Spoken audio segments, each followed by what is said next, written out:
La matérialisation de la conscience dans le corps physique, le cycle de la réincarnation. La conscience est une boule d'énergie dotée d'une intention, charge électrique, qui occupe chaque noyau des atomes de ton corps physique. La conscience est gérée aussi bien par les instincts de survie qui la définissent, que par les émotions déséquilibrées symbolisées par les électrons qui lui tournent autour,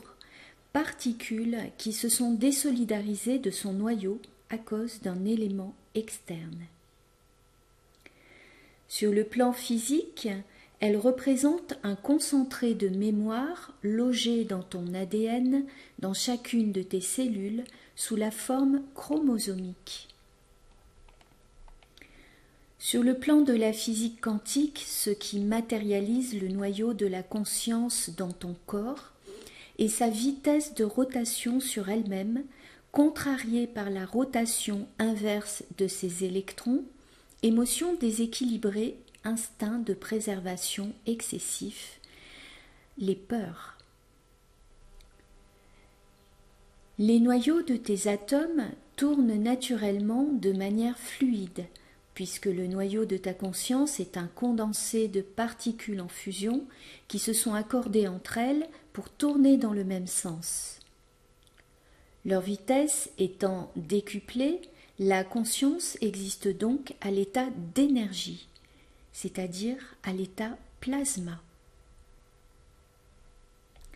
Hors incarnation, lorsque ta conscience participe à la constitution de la matière à l'état d'atome, c'est-à-dire la matière physique, pour aider d'autres consciences à s'incarner en fusionnant avec le noyau de certains des atomes de leur corps physique, elle peut en être déséquilibrée, car les électrons en tournant de manière inverse vont ralentir sa rotation rapide qui fond son état fluide, en exerçant leur inertie, leur force centrifuge sur elle. En effet, la rencontre avec les électrons déséquilibrés d'autres consciences dans la matière peut empêcher la fluidité de ta conscience et donc l'empêcher de garder son état plasma désincarné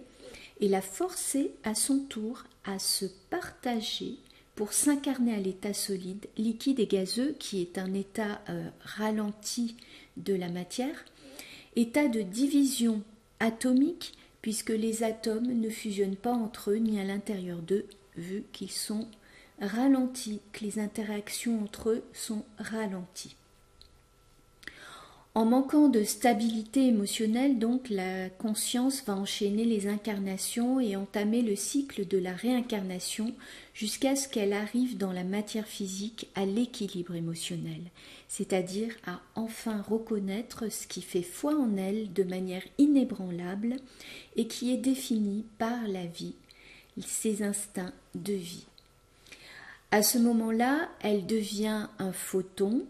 une énergie indivisible par fusion totalement réussie et peut rejoindre le soleil pour continuer à alimenter la vie en faisant partie de la lumière.